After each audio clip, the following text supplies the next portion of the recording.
Hello everyone, how you doing? I'm so happy to be here again, guys. Um, Today's video we're going to be talking about the common mistakes to avoid in your CSC scholarship application. So these are actually common mistakes that you know it's not even it's not something you should even do.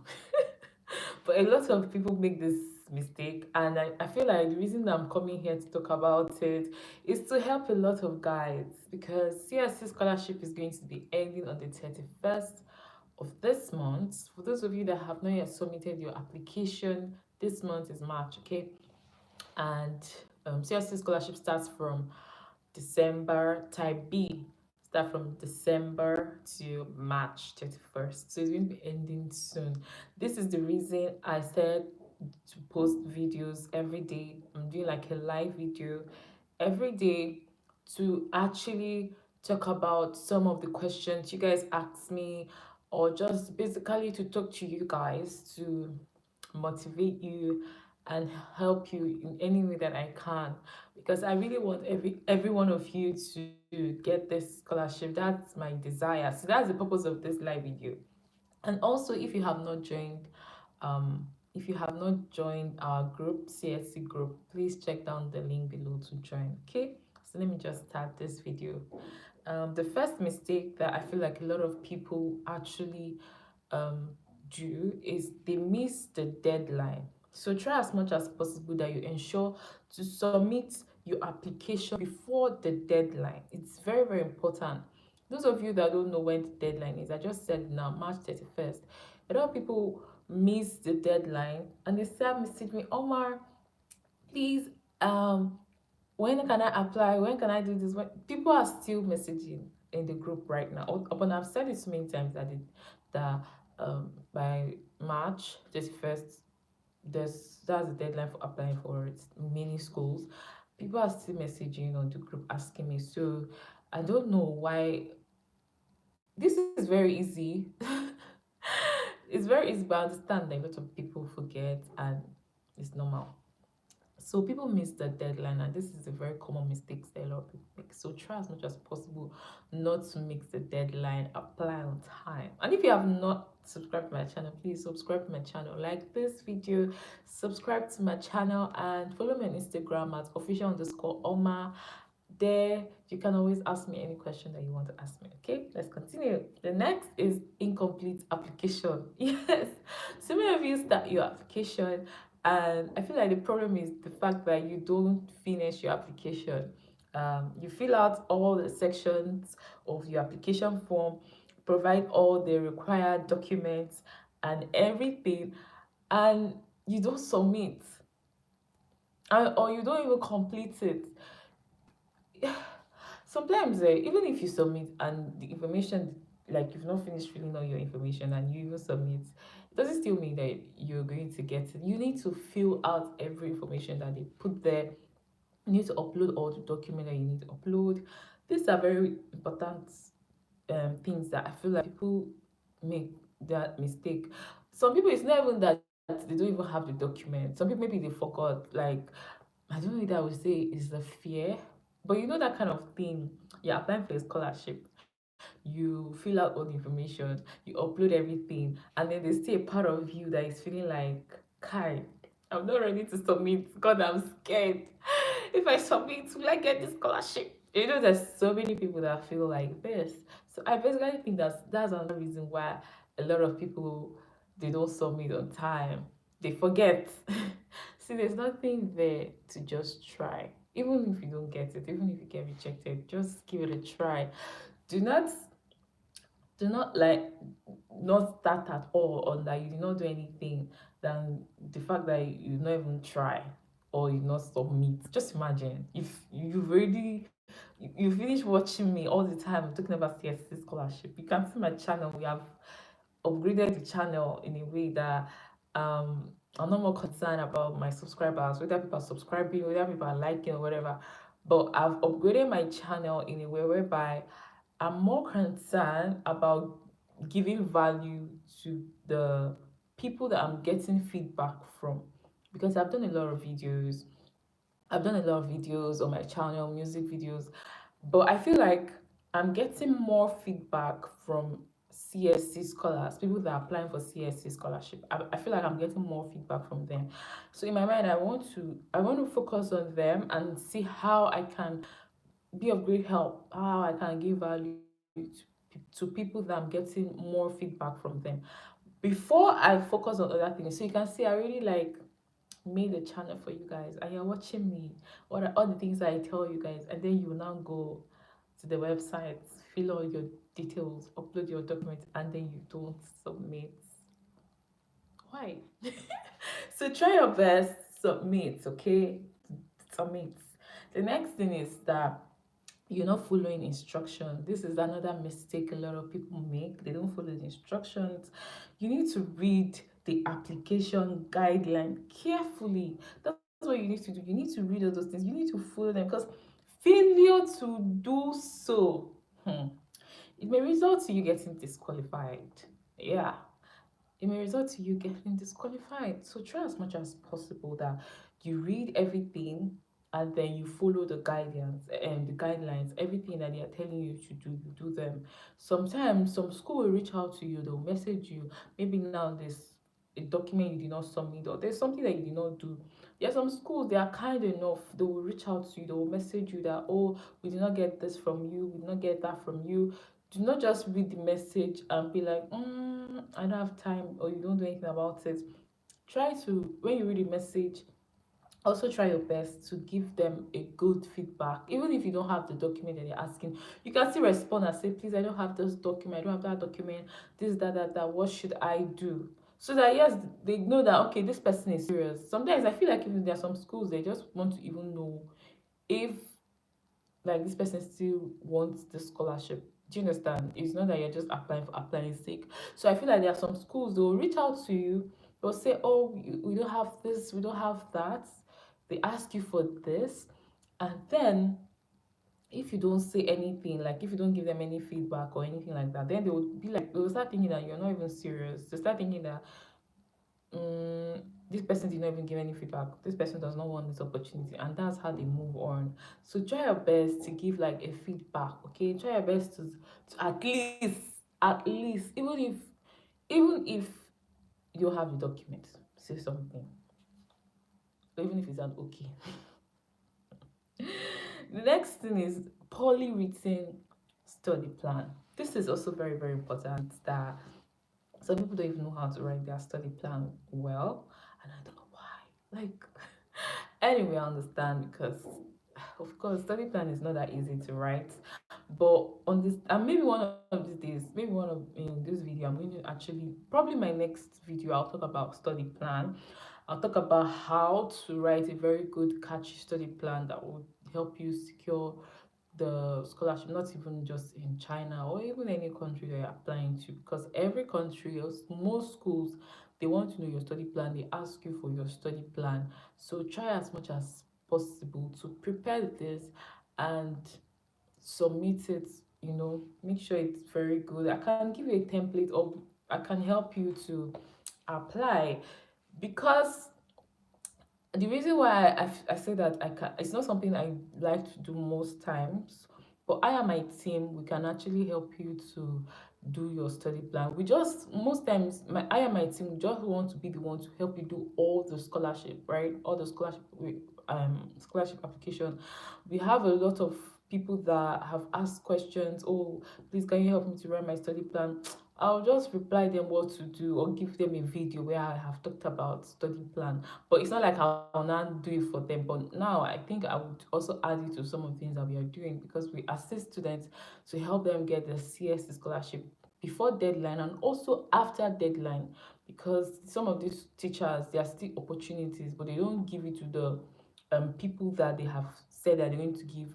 Now this opportunity that is there, the CSC scholarship opportunity or any other scholarship opportunity that the school have after deadline, anybody that wants this opportunity have to pay. Even before deadline, there's some people that have to pay, because they know that their results is not that perfect. It's not like they have like this perfect results. So for them they just feel like I don't have the perfect results and everything, so what can I pay you to give me this admission? But there are some people they have the results. It's just that maybe they've not yet gotten a visa in China and they really want admission. So some people will pay. So these are the people that we actually help them get the CSC scholarship, but they have to pay a certain amount of money. And then we can help them, whether as during the deadline or after deadline. We can always help these people to actually get scholarship opportunities in China. So if this is something that you're interested in, you can always message me at official_oma on Instagram. Okay, so let's go to the next mistake that I feel like a lot of people make. A lot of people lack of language proficiency. So you need to understand that the two important languages in China, if you don't know Chinese, you need to know English at least. These two is very, very important. So you need to ensure that you meet the language proficiency requirements for the program that you're actually applying to.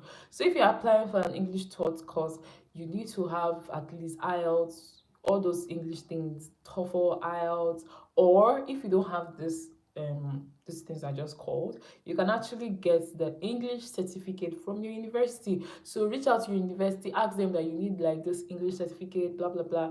Then they will send it to you. This is very, very easy. There are some schools they'll ask you for that you need to pay, but I don't think it's all schools that ask for that. So this is something you need to know. And then for Chinese is a HSK. So if maybe now you are doing like your bachelor's, you need to have HSK 4. And then if you are doing maybe master's, PhD, you need to have HSK 5. So this is important for those of you that are planning to do a major in Chinese. You need to have HSK. Even though you cannot run away from HSK, as far your major is in Chinese, even though you get the admission, after you graduate, you still have to what, provide an HSK for these people. Very important.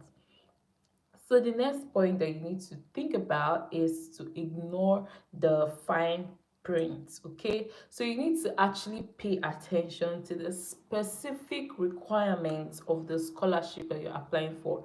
You know, there are so many scholarships, right? They have CSCS, they have provincial scholarship, they have a MOVCOM. Though I just categorize everything to CSC, I don't want to start naming them one by one, or MOVCOM, or this or this or this. There's so many scholarships, but still, all of them I feel like they're still under CSC. So that's why I feel like I use CSC as a general point when I'm talking about scholarship in general. But you need to know that every scholarship have their own requirements. I'm talking about, okay, let's talk about type A, which is the for they have type A have the one for the embassy. Type A have MOVCOM is under type A. Type A is under, they have one for embassy. They have type A for agreement between two countries. So let's say now this country, their agreement might be that you need to write an exam, you need to do interview. It's not a country. Some countries they don't even I remember somebody from Ghana was telling me that they never heard of this type 18, that they know it's under G, that they will probably pick the people they want to pick and give them the scholarship. That they did not know that they have type A. But every country, I feel like every country used to have, as far as Chinese embassy is in that country, they used to have type A, like an agreement between the country and China. So every scholarship will have their own requirements. So this is something that you need to know. When you're applying for any CSC, you need to ask, what are the requirements? What do I need to get? What do I need to have? Ask questions. Do I need to get a police report? There are some scholarship you don't need police report from China. You only need maybe police report from your country. There's some scholarship they'll ask you, you need to do medicals. So these are something that you need to always remember to do while you are actually applying for this opportunity. Okay, so the next thing is that you need to try sorry, let's talk about the fact that um no, I'll talk about it at the end of the video. So not getting recommendation from the right people. Okay, that's the next thing. Choose recommenders who know you well and can speak your academic abilities and potential. So when you are trying to get recommenders, I'm talking for PhD. See, for PhD, try to get from professors or associate professors. It's also very good for you to get recommenders that know you, and when they are describing you, they are describing you in the academic way. Not that you get this recommender and this person doesn't know. It's like maybe like not into the academic field. That's a common mistake a lot of people make, because they say you need to get one recommendation letter you now can get from maybe work or from a family friend or from a friend. How is this person that you're bringing as a recommender now going to help you, even if it's from work? How does work relate to school? Because when you're asking you for a recommendation letter, it's from university, from school, from your previous school that you've gone to. So why are you submitting recommendation letter from work? This is the mistake that a lot of people make. I feel like they should not make this mistake when you're applying. Do not use recommendation letter from work or from personal, maybe my friend, family friend, mother father for school application. No, use recommendation letters from your lecturer. In short, lecturer, some school they will even message you, they'll tell you that they don't want a recommendation letter from your lecturer. I'm telling you, if you guys want me to show you proof, I will show you proof, because I remember saying that thing and I know a lot of people thought I was joking. They will message you, they'll say they don't want you to send recommendation letter from just a lecturer. They want from maybe a professor or an associate professor. This is for people that are probably applying for PhD. Do you understand? So try to put this in your mind. Don't make that mistake of just sending anyhow. Recommendation letter is very, very important in China. Oh. Very, very important in China, because they know that if somebody, they want to read that somebody can describe you and know that you're good. So this is it. And you know, in China, how the lecturers they used to do to wicked, maybe somebody they have thoughts and the person was giving them so much headache. Anything they tell the person to do, the person doesn't like to do anything, is that they will not answer you when you message them. Please, I need recommendation letter. This Chinese people, they will ignore you. Here you are doing your own, doing school. When we're teaching, you're just misbehaving, do whatever you want to do. So now that you need us, we're not going to answer you. That's how they used to do you. So try as much as possible to send recommendation letter that will help your life. The next point, I should I say, the next mistake that a lot of people make is they don't tailor their application to the scholarship. So you need to understand that you need to customize your application to fit the requirements and goals of the CSC scholarship. So what this means is that when you finish applying to CSC, now you know you have to apply to CSC. They are on their website, and then you need to still go to the school and still do like an application. So when they are doing the application on the school website, they don't used to put it there that they have actually applied for a scholarship. They don't used to put it there that they have actually gone ahead apply for a scholarship. This is not good, because school wants money. Oh. If CSC is not going to pay for your funding, don't think that in university that there are no students paying for their fees. I mean, there are a lot of students in universities paying for their fees, taking care of themselves and everything. So therefore, when you are doing your application in the school, make sure that you put it there that you apply for CSA scholarship. You upload the form there. You when you know now, after you finish applying for CS scholarship, you download the application form. You still make sure you upload on the school website. Don't just relax and feel like, oh yes, I applied to CSC, that's all. You don't go back to the school, you don't apply and do like school application. I don't understand. What's the school business that you went to apply for CSC? It's not their business.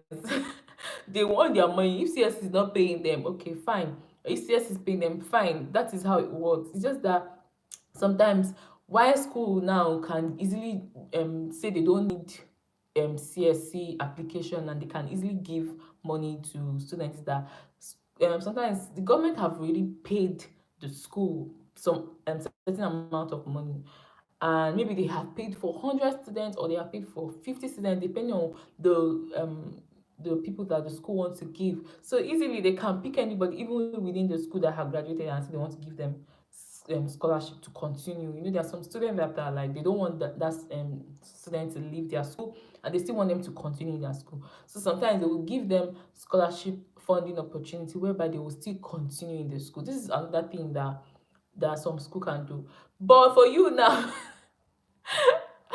for you, please just do what all you can do. When you're not sure whether the school will pick you just like that, or CSC scholarship will pick you. These are two bodies. CSC scholarship can just pick students and give them opportunity. The school can just pick students and give them opportunity.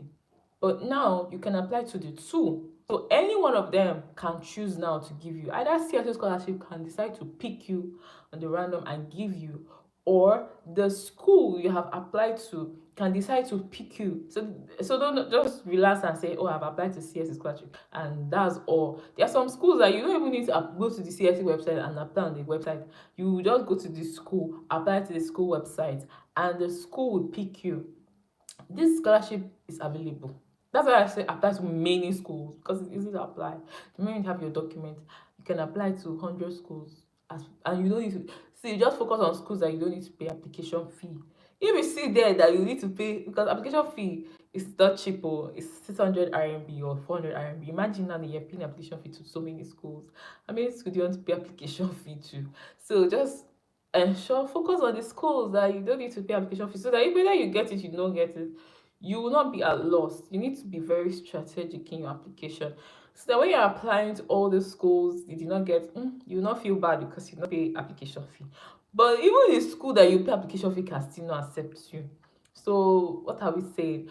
Focus on schools that are not paying application fee, or you focus on people that like what I'm telling you now that we do. We help to give admission. You have to pay that one. Because you have paid that money, you will surely get the admission because you have paid. And you don't even pay the complete money, you just pay like some amount of money. And then when you get admission, you complete the rest. And it has a long span for you to even prepare yourself to get the complete money and submit the rest. Even if you just pay the small one and you say, I don't want the admission again, you can even forfeit it. But this is strategic way that people do. They already settle with an agent, they already tried their application. When they didn't get they don't get from the application they've tried, then they use the agent method. Some people, they just want to relocate to China. It's not really about the whole school. Some people, yes, the school, but they want to relocate to China maybe to do business, because it's easier to be here to run your business. To be honest, it's easier to be here, travel wherever you want to travel and do your business. Or you can decide to even be working, which is not really allowed for students. But there are so many students that still work. There are so many students in Beijing. People are working. So these are just opportunities. People just want to travel for opportunities. Maybe even travel to apply to another country. Some people, that's just, people just want to travel, so they don't mind. And this money is very, very cheap. Like, do you know how much? Do you know what it is to get admission in places like UK, USA? I mean admission, and all the things that people have to tell you that you need to pay is very, very expensive. But when in China, I mean, the cost of there's something about China I love. Cost of living in China is very affordable. Beijing is the most expensive, but even in Beijing, it's still affordable. Like, I, I can say that if I don't work, or if anything happens to me and I say, oh, I'm not going to work, I can survive. Like, compared to if I was in Nigeria, like, I have to be leaving my parents. Even I'm not working, I'll have to be leaving my parents. You cannot easily get a job in Nigeria. Like, you just say you are on your own, you can easily get a job, you can easily do something. It's not possible. But at least in China, that's why I love China, because you can get, last you get a job. It's just that people are saying, oh, it's not allowed, but you can get a job and you still say you will work. So this is something that I feel like that you just need to, think about and know. So try your possible best, right? Try your possible best to actually work work out your way strategically. Okay, let me continue to the mistake that a lot of people make. Another mistake that I feel a lot of people make is that, okay, so after submitting like your application now, try to follow up on the scholarship.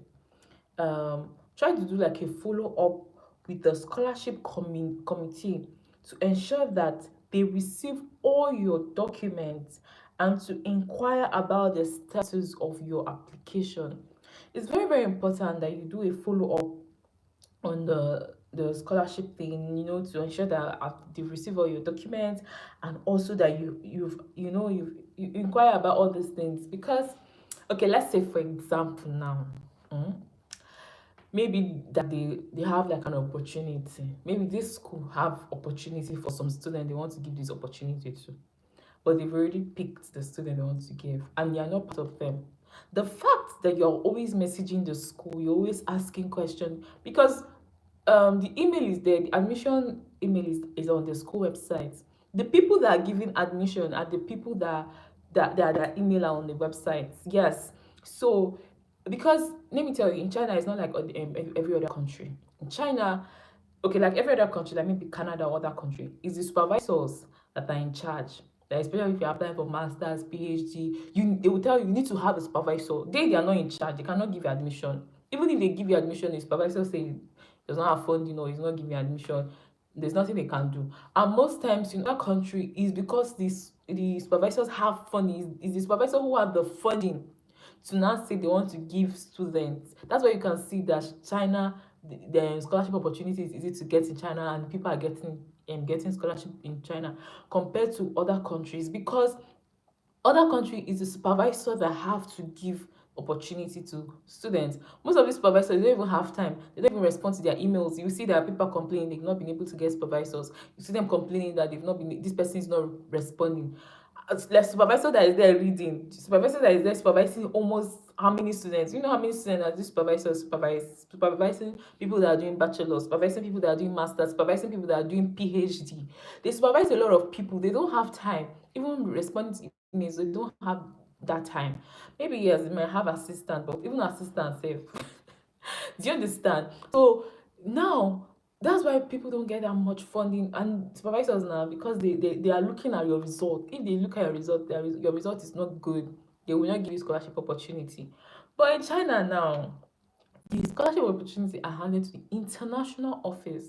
Those people that you see their emails there, that you see when you go to school. If you have question, inquiry, those are the people handling the admissions. Those are the people handling the scholarship.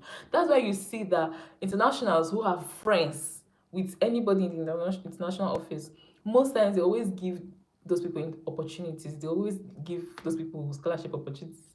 You see now, people like you that for me like you don't want to be close to people in international office. Now you go, they're not gonna they will do you wickedness, they'll do you wicked things. Even my school, even people that were close to them, so they still they do shaggy. So at the end of the day, be yourself. But what I'm trying to say is that the people who are actually give opportunity are the people in the international office. So when they maybe now they have made up their mind, they've picked the people they want to give, but you're always responding, you're always trying to follow up. Oh, please, you received this document. Oh, please, you received that document. You're always messaging them, and they reply you. If they are replying you, then there's a high chance that they will want to give you that scholarship. Yes, because some of these people, I know that people in Nigeria, they think that in China that it's only people in China that will get opportunity for education. I feel like China, they always want to give people. There are some schools, okay, like last year, the school I was applying for a lot of people, they were giving more opportunities to people who were in China than people who were outside China. Their reason was because of the COVID. But you see, now that there's no COVID, everything now in China is back to normal. In short, I'm beginning to ask myself, was there even COVID before? Though yes, I know that maybe some companies may be maybe observing some kind of setback and everything, but to be honest, nobody even talks about the COVID anymore. Everything is like normal, like how it was before. And sometimes it used to pay me because I used to think that those of us who were in school during the COVID, maybe like after COVID, there will be this kind of special treatment we'll be getting, or I lie. Now even you when they in their country all the while they want to flush out. They want to flush out, they want new people. So at the end of the day, those of you in Nigeria have high chances or high opportunity of getting this scholarship compared to people that are in China. That's the truth. Compared to other countries. I mean scholarship, but if you're in China, one of the things about being in China that I feel like you have higher opportunity of getting is getting a job. Because if you are trying to get a job outside of China, you cannot be able to access the app. Some of this app you have to have VPN. If you're coming to China, you need a VPN. Like how I'm talking to you guys now, being on YouTube, being on Instagram, being on TikTok. In short, even TikTok, even with VPN, if you're in China, you cannot access TikTok. Do you guys know that? China has their own TikTok. Do you understand? China have their own apps. They have their own YouTube apps. Apps. I say apps. They have their own YouTube apps. They have their own Instagram like apps. I'm not even on all these things because it's obviously going to be in Chinese. Maybe if I'm on all these things, I'll be able to improve my Chinese. Who knows? But to be honest, what I understand is that people that are in China can get jobs compared to people who are outside China. So that's why I used to think to myself when I was about graduating, a lot of people were always saying things like, oh, there are not jobs in China because they cannot speak English. Oh, they are not this, oh, they are not that. And I told myself, I will not allow what these people are saying to actually get to me, or I'm going to believe anything they're saying. I'm just going to create my own path, and I prayerfully applied, and I was, thinking of my own path. And I noticed that these people don't know that that you are even inside China, you have high opportunity of getting jobs than somebody who is outside China. Because if you're outside China, you cannot access this app. They don't even know this. Secondly, comparing people who are in UK, comparing people who are in Canada, all these English speaking countries, do you know that you're competing with their people to get opportunities, to get job opportunities? I know you need to know that, okay, why do they need you? Why do they need you? You going to UK, going to Canada, all these countries, why do you think they need you? If you notice, they tell you need to write one particular exam, which is IELTS. Let's say that you're going to Canada for a permanent residence, you need to write IELTS. Why are they telling you to write IELTS? Because they are looking for people who are smart. They're looking for people who are intelligent. That IELTS exam is very, very hard. Those are the kind of people they want in their country. It's not that they just open their country to everybody to just come in. No. And at the end of the day, you are competing with a fellow English speaker for a job. Are you thinking they're their own people? They are not so good in your field. Canada speak English. You speak English. They have people who are engineers in their country. That's why you see a lot of people when they go to UK, go to all this country, they'll doing video that they are cleaning, doing video how they are taking care of old people, because the jobs that they are getting there are not jobs that you are supposed to do, are not jobs that I feel like is doable. It's not job that you can clearly shout it in the air. This is what, and back to people in Nigeria, this is what I'm doing. Compared to places like China, Japan, any country that I feel like they speak their language, I feel like you as an English speaker will have high opportunity of getting job opportunity, especially if you even know their language. That's a plus. But even if you don't know the language, and learning language is not even easy. That's another hard part. Learning language, no. Somebody did not tell me this. They did not prepare my heart of how hard Chinese is. Chinese language is very hard. I'm not even gonna lie. I feel like when I was coming to China, I did not even do any research about China. I'm just wondering to myself, why will I do that to myself? I did not even go to at least search where is this country located, or what's the population of this country. I did not do anything like that. I just came here like that. To be honest, it's not even my fault, because the time that Ministry of Education reached out to us to tell us that, to reach out to me, or it's not just me, all of us that got the scholarship at that time, to tell us that we have gotten the scholarship, was 1 week to the time they said we're going to be coming. Can you imagine these people telling us that you've gotten scholarship and you're going to be going on this also date? 1 week. So you don't even have enough time to start packing your things, saying goodbyes, doing anything. I know so many people back home that they vex for me. Say, I don't even tell them say they come China. I just pack my thing, come, because I didn't even have time to prepare, pack my things, do anything, So I can see that that's part of the reason I did not have time to prepare and know so many things. But now you have, at least you have this match, you have so many time, and you have me that you always ask questions and I always want to help. So my own is that I know nobody prepared me for this Chinese language. Anyway, I'm even happy that I did it, because at least I can hear. Do you understand? I can hear Chinese. The only thing I can say is that I cannot speak properly. It's not that I cannot speak. I can speak, but that kind of thing when you're like, I'm fluent, I can speak Chinese perfectly. I never reached that level. That's the only thing I can actually say, that's the level I am in. But I'm really happy that I did my major in Chinese, because that's one of the things that even though you don't know how to speak Chinese, you just being around the people, the Chinese people, you know them, you know their culture, you can easily relate. There are some times that, okay, like where I was working now in Juhai, because I've had Chinese friends, and because I know how they think, how they behave. When they were treating me bad, I could tell that no, this is not how Chinese people are. You know why people always say, oh, Chinese people are bad, Chinese people are bad. It's because you don't know that Chinese people are not bad. Chinese people are good people. That when you now meet the bad people, you will not be able to detect that no, this person is a bad person. Because in every country, obviously, there are, even in Nigeria, there are people that are head the cycle. There are people that are head the color. There are people that are head. There are people in Nigeria that are not good people. They don't treat people well. And there are good people. Like Nigeria, generally speaking, we are very happy people. We are very good people.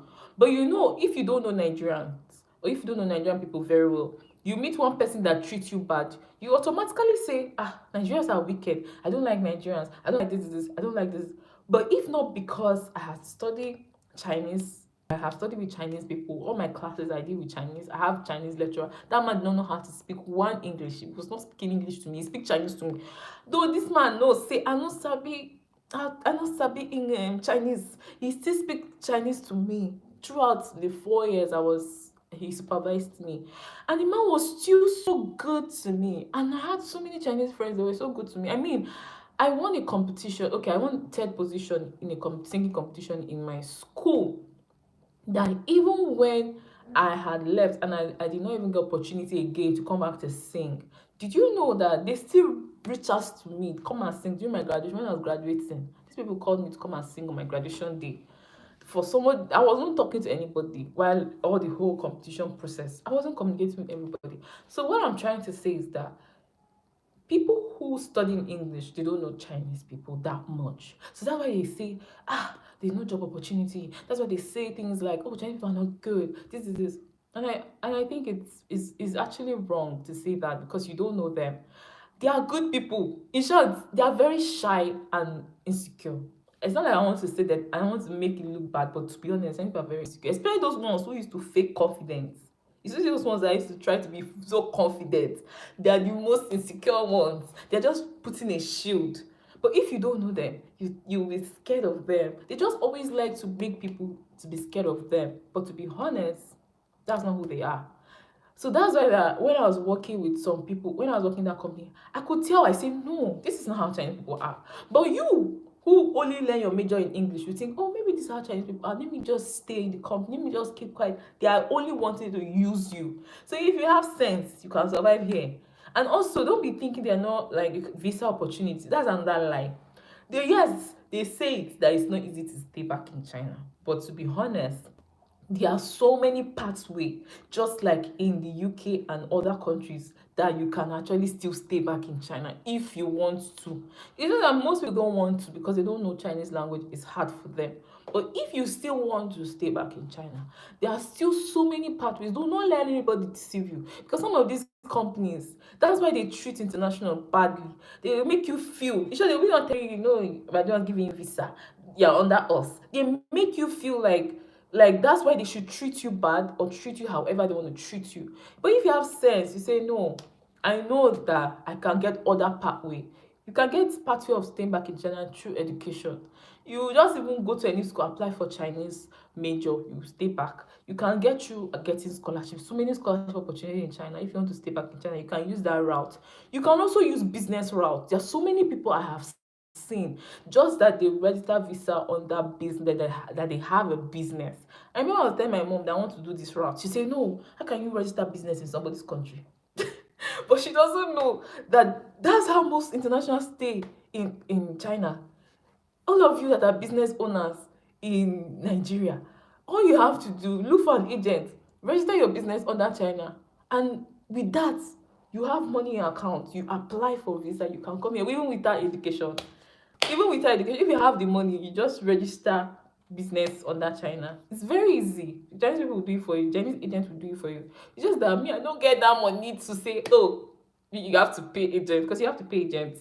Though it's not so expensive for some people, around that 20,000 RMB. Me, I don't want to pay anybody any money. I'm always like, let me be getting money. Let me be getting money. But I met someone who actually have business visa, and what he does after he registered and got the business visa, he's working on the part-time jobs. Because the reason why I feel like a lot of people use this business routes is because of the fact that working in China is very hard. These employers, they will use you. They will use you. You see this, in China they need internationals to work, but they will use you and they don't want to pay you your worth, and they treat you anyhow. Because do you know the people treating you anyhow? It's not the employer that is treating you anyhow. That's why I tell you that while I was working, I saw the way they were treating me. I knew that Chinese people are good. When these people were treating me bad, I could easily tell. The people who are treating you anyhow are the Chinese people themselves. Why? They're not happy now. They are not. Of course, they are jealous of you, because if you are working in any Chinese company, they will not pay you the same amount they're paying a Chinese person. In short, they pay you double. The reason is because the job that you're doing, they cannot do it. Most jobs that you get as an international is English. All these business owners, they want you to come and be translating for them, or they want you to teach English. So can Chinese person do that kind of job? Of course, you don't know how to speak English. So they will pay you more because of what you're doing that nobody can do, or most people cannot do. So that's why I used to have bragging.